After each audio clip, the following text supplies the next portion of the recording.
de Davi, me cura. Continuando a nossa série Liturgia de Domingo, né? Nós vemos hoje a liturgia apontando para o filho de Timeu, um cego e mendigo. Ele estava sentado à beira do caminho.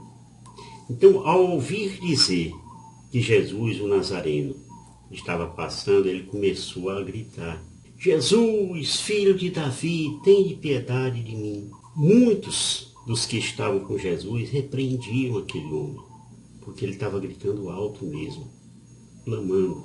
Pediu lá, se cale, mas se ele não falasse daquele jeito, como é que Jesus iria ouvi-lo? Ele continuava gritando: Filho de Davi, tem piedade de mim. Ora, considerando o tropel daquela multidão, aquela poeira que estava fazendo e o povo todo querendo chegar perto e tocar em Jesus, era justificada a ansiedade do filho cego de Bartimeu. Como os discípulos do Mestre, querendo defendê-lo dos assédios do povão, né, era muito complicado para ele chamar a atenção do Filho de Deus. Mas, assim, numa fé sobrenatural, ele gritou e conseguiu chamar a atenção do Mestre. Foi então que Jesus parou e disse aos discípulos: chamai-o. E eles disseram ao cego: coragem, levanta-te, Jesus te chama. E o cego jogou o manto, né, deu um pulo e foi até Jesus, que lhe perguntou: que queres que eu te faça? E o cego respondeu humildemente: mestre, que eu veja. E Jesus disse: vai, a tua fé te curou. E no mesmo instante, ele recuperou a vista e seguia Jesus pelo caminho. Gente, a graça de Deus em Cristo, ela está disponível para todos nós. Mas temos que levar em conta certas condições. Primeira, pelo menos duas vou citar. A primeira, o homem deve reconhecer as suas verdadeiras necessidades. Vejam que naquela época do ano, todos os judeus maiores de 12 anos que morassem no raio de 25 quilômetros de Jerusalém eram obrigados a ir ao templo para celebrar a Páscoa. E estava próximo da Páscoa. Então, em Levítico, no capítulo 21, no versículo 18, está previsto que um cego não podia oferecer sacrifícios no templo. Olha a dificuldade que as leis infligiam às pessoas. Talvez ele nem pretendesse entrar no templo, pois ele sabia que era proibido. Ele conhecia a lei. Veja que Jesus ouviu o seu nome. Ele não repreendeu o pobre homem, pois sabia que o que ele dizia era por inspiração divina, diferente dos casos, por exemplo, narrados em Marcos 1, 24 e em Marcos 5, 7, né? Que é aqueles homens possuídos pelo demônio que dizia: Jesus, filho de Deus, tu vieste nos perseguir, aquele negócio todo. E que foram repreendidos por Jesus. Então, compreendamos, então, por que Bartimeu não infringiu a lei que estava prevista em Levítico 21, 18. Ele via com os olhos da fé. Talvez aproveitando a passagem dos peregrinos, o cego Bartimeu já estava no meio do caminho pedindo esmolas. Mas quando Cristo lhe perguntou: o que você quer que eu lhe faça?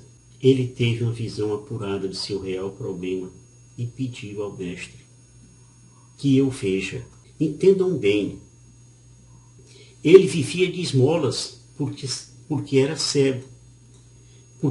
Não porque gostasse de ser pedinte, mas se ele não pedisse esmola, ele ia viver de quê? Por isso ele fez o pedido a Jesus, mesmo sabendo que isso modificaria completamente o seu modo de vida. Muitos pedem esmolas para Jesus, mas não querem que ele mexa na raiz dos seus problemas, com receio de que isso termine mudando o seu modo de vida.